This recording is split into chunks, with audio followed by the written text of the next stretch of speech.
Hello friends, welcome to my YouTube channel. दोस्तों, आज हम लोग बात करेंगे एसएमई आईपीओ क्या होते हैं, डिफरेंस क्या होता है एसएमई आईपीओ और मेन बोर्ड आईपीओ में, कैसे हम लोग अप्लाई करते हैं एसएमई आईपीओ में और कैसे हम लोग ट्रेडिंग कर सकते हैं एसएमई आईपीओ में और क्यों इतना रिस्की रहता है एसएमई आईपीओ। तो सारा कुछ इस वीडियो में हम लोग डिटेल में बात करेंगे, तो वीडियो को अंत तक ज़रूर देखिएगा। तो दोस्तों, जो एसएमई आईपीओ होता है वो होता है स्मॉल एंड मीडियम इंटरप्राइजेज के आईपीओ। मतलब वैसी कंपनी जो पहली बार नेशनल स्टॉक एक्सचेंज या बॉम्बे स्टॉक एक्सचेंज में अपना शेयर ले आती है। तो पहली बार पब्लिक ऑफरिंग करती है शेयर का अपना, और इनका जो कैपिटल होता है जो मार्केट से रेज करने आती है वो 3 करोड़ से 25 करोड़ के बीच में होता है, कहीं कहीं पे 50 करोड़ भी होता है। ऐसा नहीं है कि ये फिक्स रेंज है, बट जो मैक्सिमम जो कंपनियां होती हैं वो 3 करोड़ से 25 करोड़ के बीच में आती हैं। तो दो चीज़ आप जान लो, ऐसी कंपनी जो पहली बार मार्केट में आने वाली है अपना शेयर बेचने, और वो उनको रेज करना है 25 करोड़ से 50 करोड़, मतलब मैक्सिमम 50 करोड़ तक रेज करना है। तो वैसी कंपनी को हम लोग small and medium enterprises company कहते हैं, और वो लोग आती हैं एसएमई आईपीओ के थ्रू। तो ये होता है। और अभी फ़िलहाल में हम लोग देखें सेमी आईपीओ में बहुत ज़्यादा रिटेल इन्वेस्टर इंटरेस्टेड हुए हैं, क्योंकि बहुत सारा प्रॉफिट देखने को मिला है। फ़िलहाल में इंसोलेशन एनर्जी था, कॉन्कॉर्ड कंट्रोल सॉल्यूशन था, जो कि मोर देन 100% आपको लिस्टिंग गेन दे रहा था। इसलिए बहुत लोग का मेरे पास सवाल था कैसे हम अप्लाई कर सकते हैं। तो दोस्तों, मैं पहले बता दूं आप लोग को, एसएमई प्लेटफॉर्म का जो, जैसे मैंने बोला, Bombay stock exchange, national stock exchange, दो तरह के स्टॉक एक्सचेंज होते हैं जो कि मेन स्ट्रीम आईपीओ के लिए भी अप्लाई होते हैं। बट वहीं पे एसएमई का जहाँ पे होते हैं तो ये दोनों के लिए सेपरेट प्लेटफॉर्म हो जाते हैं। बीएसई का एसएमई हो जाता है और एनएसई का एसएमई, जिसे इमर्ज प्लेटफॉर्म कहते हैं। ये बस यही डिफरेंस होता है मेन स्ट्रीम आईपीओ और इस आईपीओ में, कि मेन स्ट्रीम आईपीओ में जो सेबी होता है, एसीबीआई, वो पूरा चीज़ को मैनेज करता है। और यहाँ पे कुछ ऐसा रूल्स और ट्रेडिशन नहीं होता है, सेबी ये सब चीज़ को रेगुलेट नहीं करता है। तो और बता देते हैं, बीएसई और एसएमई, बीएसई एसएमई और एनएसई एनएसई एसएमई दोनों आईपीओ प्लेटफॉर्म मार्च 2012 में स्टार्ट किए गए थे। और दोनों में यही बस होता है कि दोनों में एसएमई आईपीओ आते हैं अपने अपने, और बस कंपनी को लिस्ट कराते हैं, जो कि स्मॉल एंड मीडियम इंटरप्राइजेज के कंपनियां होती हैं। दोनों में डिफरेंस क्या होता है मेन बोर्ड और एसएमई आईपीओ में। तो बस आपको एक चीज़ मैं बतला दूं, सबसे जो पहला डिफरेंस होता है वो रिस्क जानिए। रिस्क बहुत इंपॉर्टेंट है। तो देखिए, जैसा मैंने बोला, दोनों में रिस्क है, बट सबसे ज़्यादा रिस्क एसएमई में होता है। एसएमई में रिस्क इसलिए होता है क्योंकि वो पहली बार मार्केट में आते हैं, और बहुत सारा रिस्क एसोसिएट होता है पहली बार जो भी कंपनी मार्केट में आता है, क्योंकि फंडामेंटल हमें पता नहीं रहता है। अगर कोई कोई बिजनेस 1 करोड़ का बिजनेस कर रहा है तो वो नेक्स्ट ईयर क्या करेगा हमें नहीं पता है। लेकिन जो वेल एस्टेब्लिश कंपनियां होती हैं, जो कि पहले से ही बहुत ज़्यादा 1,000 करोड़ 100 करोड़ का बिजनेस कर रही हैं, तो उनका फंडामेंटल स्ट्रॉन्ग पहले से ही रहता है, वो मेन स्ट्रीम आईपीओ में आ जाते हैं। तो ये रहता है कि थोड़ा सा फंडामेंटल थोड़ा सा वीक रहता है एसएमई आईपीओ का, इसलिए थोड़ा सा आप पैसे जल्दी भी लूज कर सकते हो। अगर कुछ भी, जैसे कोविड टाइम आया, कोविड टाइम में एसएमई आईपीओ, एसएमई जो कंपनियां होती हैं वो ज़्यादा हिट करेंगी, और मेन स्ट्रीम आईपीओ उतना ज़्यादा हिट नहीं होंगी। दोनों हिट होंगे, लेकिन जो इम्पैक्ट होगा एसएमई आईपीओ पे ज़्यादा होगा।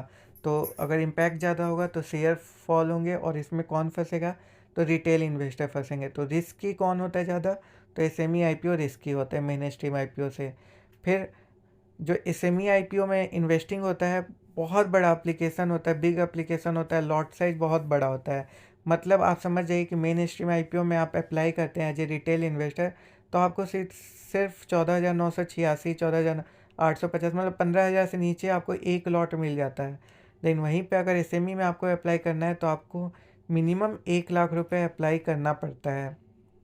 ये बस इसलिए लगा के रखते हैं क्योंकि मिनिमम बायर हो, मिनिमम सेलर हो। और इससे क्या होता है ना कि आपका कंपनी का भी, अब ऐसा हुआ कि छोटा छोटा शेयर सबको दे दें, तो वो क्या होता है कि बहुत ज़्यादा ट्रेडिंग होगा और बहुत ज़्यादा मार्केट फ्लक्चुएट करने लगेगा। वो लोग ये नहीं चाहते, वो लोग चाहते हैं कि थोड़ा सा बैरियर हो, ट्रेडिंग नहीं हो। वो लोग लॉन्ग टर्म होल्डर के लिए ये आईपीओ ले आते हैं एसएमई वाले, ताकि जो भी लोग इन्वेस्ट करें 1 लाख से ऊपर वो थोड़े दिन तक टिके उनके आईपीओ में।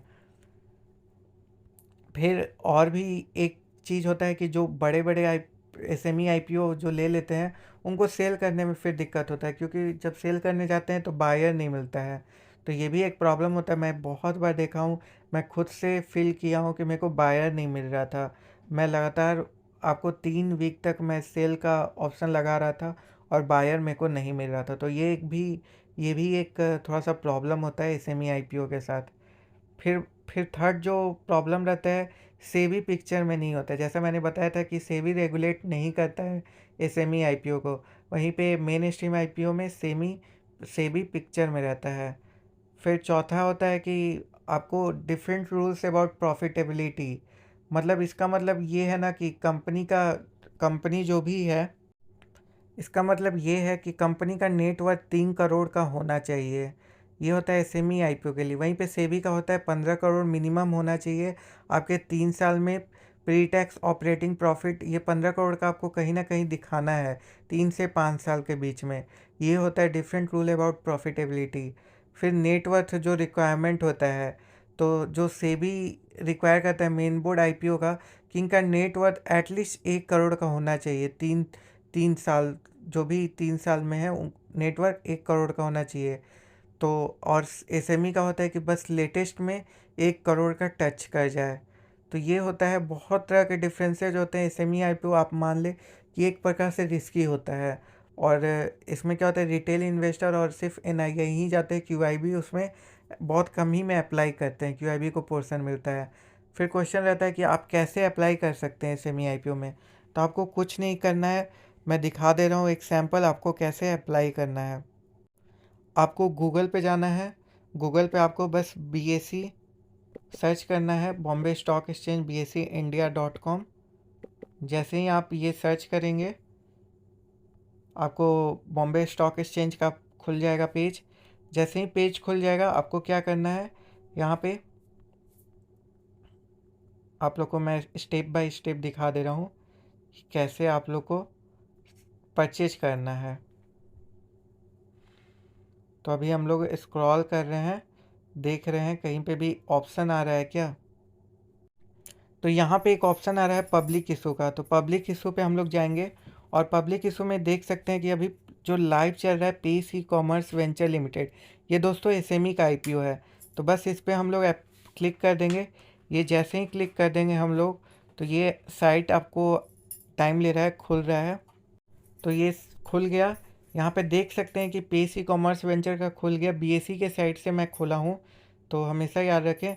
बस यहाँ पे क्या करना है, जैसे ही आप थोड़ा सा स्क्रॉल करके नीचे आएंगे तो यहाँ पे डाउनलोड ऑनलाइन एप्लीकेशन फॉर्म आ रहा है। तो बस इस पर क्लिक हियर पे हमें क्लिक करना है। जैसे ही हम लोग क्लिक करेंगे तो ये देखिएगा एक नया लिंक खुल जाएगा और यहाँ पे पूरा कंपनी का डिटेल्स आ गया। और यहाँ पे आप लोग सब कुछ सेलेक्ट कर सकते हैं। जैसे मेंबर में एसबीए के थ्रू करना चाहते हैं या यूपीआई आईडी। हम लोग जनरली मेन बोर्ड आईपीओ में यूपीआई आईडी के थ्रू ही करते हैं, तो यूपीआई आईडी सेलेक्ट कर सकते हैं। फिर आईपीओ सिंबल पेस है, क्योंकि पेस ई कॉमर्स वेंचर में कर रहे हैं, ये वैसे ही छोड़ देंगे। रिपेट्रिएशन टाइप, कैटेगरी हम लोग सेलेक्ट कर सकते हैं कि कौन सा कैटेगरी में हमने अप्लाई करना है। अगर आप इंडिविजुअल रिटेल कैटेगरी में है तो ये सबसे पहला कैटेगरी को सेलेक्ट करें। जैसे ही ये कर लेते हैं, ये पूरा खुल गया। फिर डिपॉजिटरी नेम हमें सेलेक्ट करना है। जैसे ग्रो में अगर आपका अकाउंट है, या अप स्टॉक्स में या जीरोधा में, तो आप देख लें कि वो किस में आपका पूरा अकाउंट पूरा बना के रखा है। तो अकाउंट डिटेल्स जैसे ही आपको मिल जाएगा वैसे ही आप सेलेक्ट कर ले CDSL या NDSL।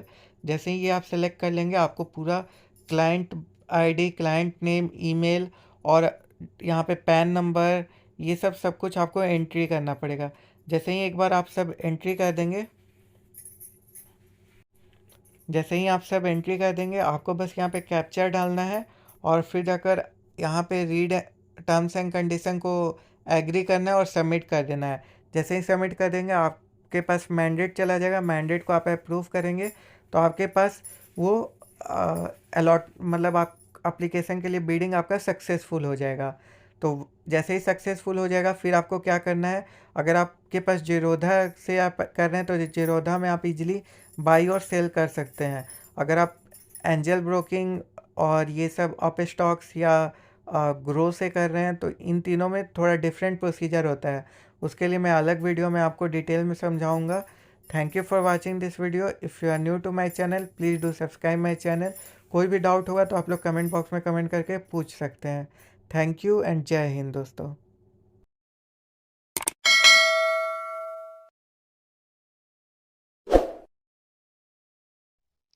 Hello everyone, welcome to my channel.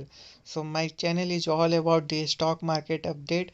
Here you can see the update about the IPO, their grey market premium, all the latest stock market news. So you can expect everything, every knowledge about the stock. So please subscribe my channel and please press the bell icon. Thank you. Keep watching.